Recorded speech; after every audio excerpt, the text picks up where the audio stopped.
नए जहाज़ों की टेस्टिंग ज़रा देखिए। दोस्तों, एक जहाज़ को किसी एविएशन ऑर्गेनाइजेशन को सौंपने से पहले, किसी एयरलाइन को कमर्शियल यूज़ के लिए सौंपने से पहले उसकी इतनी बेरहमी से टेस्टिंग की जाती है कि आप सोच भी नहीं सकते। करोड़ों अरबों के इन प्लेन्स के साथ जो होता है वो देखकर आपकी रूह कांप जाएगी।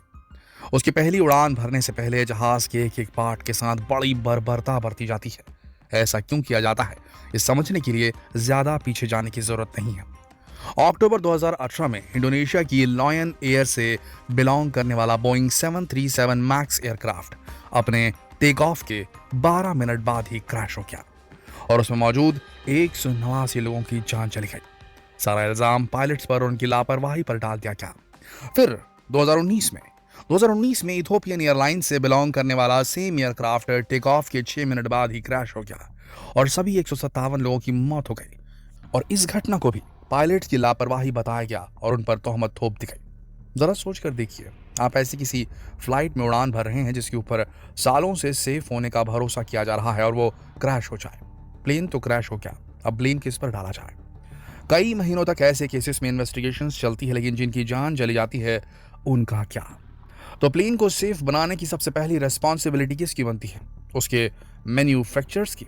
इन प्लेन क्रैशेस के संबंध में बाद में खुलासा हुआ और बोइंग के सीईओ डेनिस म्यूलेनबर्ग ने यह एडमिट किया कि प्लेन्स में शुरुआत से ही टेक्निकल फॉल्ट थी, टेक्निकल खराबी थी, ना कि पायलट्स की गलती। ये कंपनी की गलती थी क्योंकि उन्होंने फॉल्टी सिस्टम्स को हैंड ओवर किया।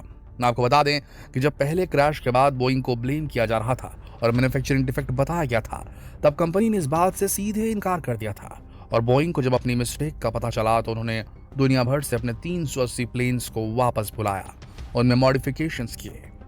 इथोपियन क्रैश के बाद उस एयरक्राफ्ट मॉडल पर बैन तक लगा दिया गया था।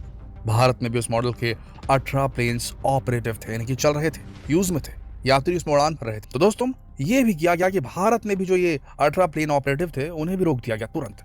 जरा सोच कर देखिए, एक मैन्युफैक्चरिंग डिफेक्ट और उसे नजरअंदाज करने की वजह से उस मॉडल के प्लेन्स लोगों की मौत का कारण बन सकते हैं।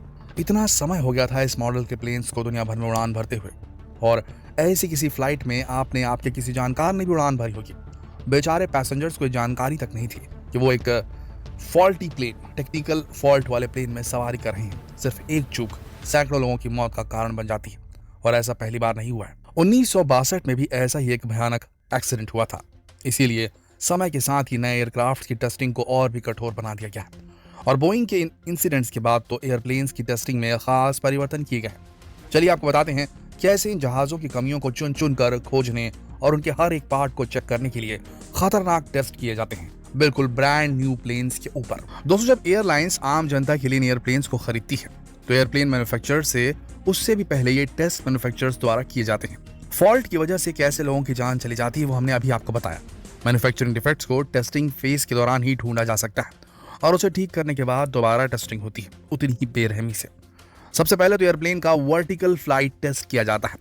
रनवे पर पहले प्लेन को वर्टिकली टेक ऑफ किया जाता है और फिर तुरंत ही वर्टिकली उसे लैंड करा दिया जाता है, और ये एक बहुत ही रिस्की टेस्ट है।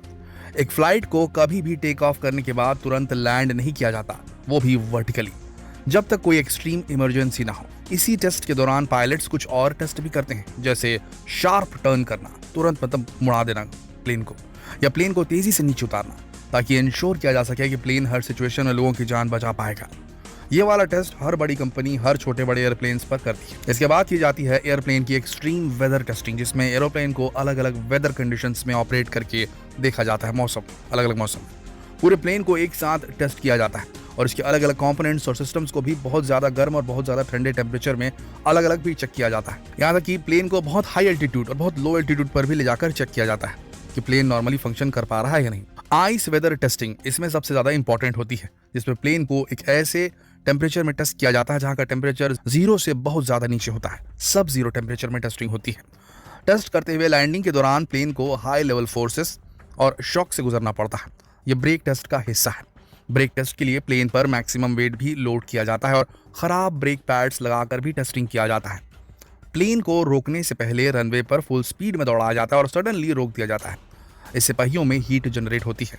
फिर रोकने के बाद 5 से 10 मिनट तक पायलट्स वेट करते हैं कि इतनी हीट की वजह से पहिए क्या आग पकड़ रहे हैं या नहीं। टेस्ट के दौरान पहियों में इतनी हीट भी जनरेट की जाती है कि पहियों की और फिर 5 मिनट तक ये देखा जाता है कि इसकी वजह से कि प्लेन की बॉडी में आग फैलेगी या नहीं। ये सब टेस्टिंग की जाती है। तेज बारिश में भी प्लेन को टेक ऑफ और लैंड करके चेक किया जाता है। ये वाटर इनटेक टेस्टिंग का पार्ट है। इसी टेस्ट में प्लेन को स्पेसिफिकली डिजाइन किए हुए पानी के सरफेस पर भी दौड़ाया जाता है। इसमें चेक किया जाता है कि जब पानी की क्वांटिटी सरफेस पर बहुत ज़्यादा होती है तो कहीं प्लेन के इंजन में तो पानी नहीं चला जाता। इसके अलावा बर्ड स्ट्राइक टेस्ट भी किया जाता है, क्योंकि अगर प्लेन किसी बर्ड से टकरा जाता है तो प्लेन का इंजन अचानक या तो बंद पड़ सकता है या फिर एक्सप्लोड भी हो सकता है, जो एक फ्लाइट के दौरान पैसेंजर्स की मौत का कारण बन जाएगा। और प्लेन की विंडशील्ड्स यानी कि जो पायलट के सामने खिड़की होती है उसे भी नुकसान पहुंच सकता है, जिससे पूरे प्लेन का बैलेंस बिगड़ सकता है। इसीलिए बर्ड स्ट्राइक टेस्ट जरूरी है। इसमें टेस्ट फ्लाइट के दौरान एक हाई स्पीड चिकन गन से डेड चिकन्स को इंजन और विंडशील्ड्स की तरफ फुल स्पीड में फेंका जाता है, ये जानने के लिए कि प्लेन कैसे रेस्पॉन्ड करेगा और उसकी विंडशील्ड और इंजन कैसे रेस्पॉन्ड करेंगे। इसके अलावा प्लेन की विंग फ्लेक्सिबिलिटी टेस्टिंग भी की जाती है। मॉडर्न पैसेंजर जेट्स के जो विंग्स होते हैं उनके ऊपर जब प्रेशर डाला जाता है तो वो मुड़ जाने के बाद फ्लेक्सिबिलिटी के साथ दोबारा अपनी पहले वाली कंडीशन में वापस आ जाते हैं। इसी टेक्निकल एबिलिटी को टेस्ट करने के लिए विंग्स को जानबूझकर 90 डिग्रीज तक मोड़ा जाता है, और इस टेस्ट में विंग्स के आखिरी हिस्से को ऊपर की तरफ तब तक मोड़ा जाता है जब तक वो टूट नहीं जाए। और भी कई तरह से विंग्स को तोड़ कर देखा जाता है ताकि इंश्योर किया जा सके कि विंग्स का breaking point expected load level से भी परे है कि नहीं। इस तरह के टेस्ट के लिए अलग से इक्विपमेंट डेवलप किए गए हैं ताकि ज़मीन पर वो प्रेशर बनाया जा सके जो एयरप्लेन को और उसके कंपोनेंट्स को हवा में फ्लाइट के दौरान झेलना पड़ेगा। नेगेटिव ग्रेविटी टेस्ट भी एरोप्लेन के लिए बहुत ज़्यादा ज़रूरी है। जब प्लेन स्ट्रॉन्ग टर्ब्यूलेंस पर उड़ान भर रहा होता है तो कुछ पलों के लिए नेगेटिव ग्रेविटी भी फेस करता है। टर्बुलेंस यानी हवा में मौजूद एक फ्लूइड के प्रेशर और स्पीड का अचानक से चेंज हो जाना।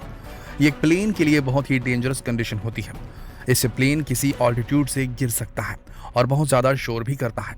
टर्बुलेंस इतना पावरफुल तो नहीं होता कि प्लेन क्रैश हो जाए, लेकिन प्लेन पर इंजरीज हो सकती हैं जो पैसेंजर्स के लिए कभी कभी जानलेवा भी हो सकती है। इससे इंजन ऑपरेशन में, फ्यूल फीडिंग में, ऑयल प्रेशर में या हाइड्रोलिक सिस्टम में समस्या आ सकती है प्लेन के।